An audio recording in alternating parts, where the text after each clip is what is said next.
Greetings, beloved. It is Pastor Mark up here once again for another Lent devotional, and it is Wednesday of Holy Week. It is flying by. We're only one day away from the more somber note of Maundy, Thursday. And I hope you guys can join us for that service at 7 p.m. up here at Grace. It's a beautiful service that touches on the sacrifice that Christ made for us and what that buys for us in His blood.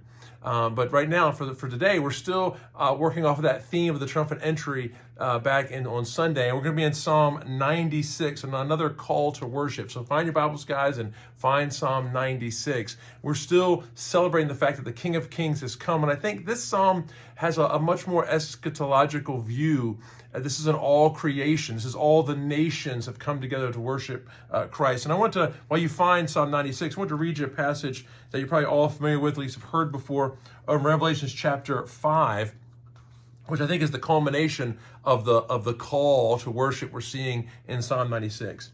It says, chapter 5, Revelation, verse 6 and following, "And I saw between the throne with the four living creatures and the elders a lamb, standing as if slain, having 7 horns and 7 eyes, which are the 7 spirits of God, sent out into all the earth.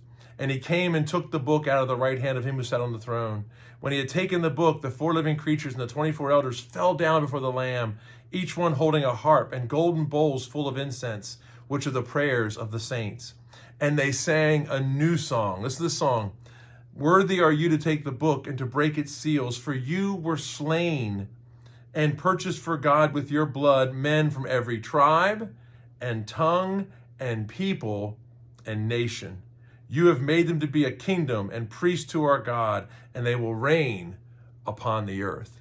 That is the ultimate culmination of the work of Jesus Christ, every tongue, tribe, and nation. And we're going to see that kind of played out here in Psalm 96. So guys, go look at that. Look at the first 3 verses are a general call to worship, powerful call. It says, "Sing to the Lord a new song." A new song. Again, a picture from Revelation. "Sing to the Lord all the earth," not just Israel, but all the earth. "Sing to the Lord, bless his name, proclaim good tidings of his salvation from day to day. Tell of his glory among the nations, his wonderful deeds among all the peoples." This is really foreshadowing the fact that the gospel was always meant for all the world. It's not just for Israel. Israel was the vehicle.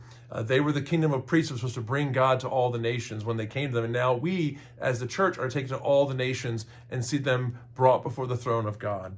Now, again, verses 4 through 6 kind of say, well, why should we worship, right? Verse 4 says, "For great is the Lord and greatly to be praised. He is to be feared above all gods. For all the gods, little g, of the people are idols. But the Lord made the heavens. Splendor and majesty are before him. Strength and beauty are in his sanctuary." So again, we've seen a call to worship, but we had a reason to worship him. He is this mighty creator God. He has brought everything into being, and everything is majestic just like him. And therefore, we should turn it all back to him in praise and honor and glory. And then in verse 7 through 10, we see another call to worship. Look what it says here. It says, "Ascribe to the Lord, O families of the peoples. Ascribe to the Lord glory and strength. Ascribe to the Lord the glory of his name. Bring an offering and come into his court." So it's really, he's saying to all the earth, all the world. Listen in verse 9, it continues. "Worship the Lord in holy attire. Tremble before him, all the earth. Say among the nations, the Lord reigns. Indeed, the world is firmly established and it will not be moved. He will judge the peoples with equity."